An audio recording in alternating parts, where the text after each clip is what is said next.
juste pour montrer à nos frères, les rédacteurs, frères et sœurs rédacteurs d'Algérie patriotique.com, qu'à leur jeu, là, tout le monde peut s'amuser. Des sources algériennes très sérieuses ont révélé une rencontre secrète entre les chefs d'Al-Qaïda et les dirigeants algériens à Alger, dans une villa de la Casbah. Selon les mêmes sources algériennes, les dirigeants algériens qui ont rencontré les responsables d'Al-Qaïda dans une villa de la Casbah d'Alger en ont profité pour les encourager à continuer à semer le trouble au Moyen-Orient et en Afrique. Ce sont des sources algériennes qui me l'ont dit. L'opération est parrainée directement par les États-Unis. Le président Joe Biden en personne aurait téléphoné pour applaudir ce rapprochement de la direction algérienne et la direction d'Al-Qaïda. D'ailleurs, il aurait été question lors de cette rencontre de l'adhésion de l'Algérie complètement à l'OTAN. Selon les sources algériennes que nous avons consultées, le président Biden et le président Tebboune se sont ensemble réjouis du bonheur qu'Al-Qaïda enfin soit reconnu au plus haut niveau en Algérie.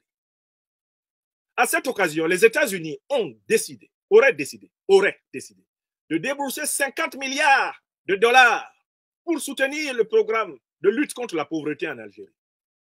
Car, en effet, les classes sociales les plus défavorisées sont encore en souffrance. La jeunesse algérienne est encore en train de se chercher, d'où la forte pression migratoire vers l'étranger. En effet, rien ne présageait cet alignement subi de l'Algérie du côté de l'OTAN, mais son échec à adhérer aux BRICS et sa volonté de rivaliser sans cesse avec son jumeau détesté, le Maroc, auraient conduit les Algériens à ce renversement complet de leur doctrine anticolonialiste. Si les informations révélées par les sources algériennes venaient à se confirmer, cela expliquerait pourquoi le président Tebboune a accueilli l'imam Dicko, qui est lui-même un grand serviteur d'Al-Qaïda, qui est financé par Ansar Dine et tous les groupes les plus voyous et les plus terroristes au Mali. En effet, comme Al-Qaïda a été créé dans les années 80 par la CIA et que l'Algérie s'est soumise à la CIA, on comprend que Mahmoud Dicko, qui est une petite frappe d'Al-Qaïda à Bamako, soit bien accueilli à Alger.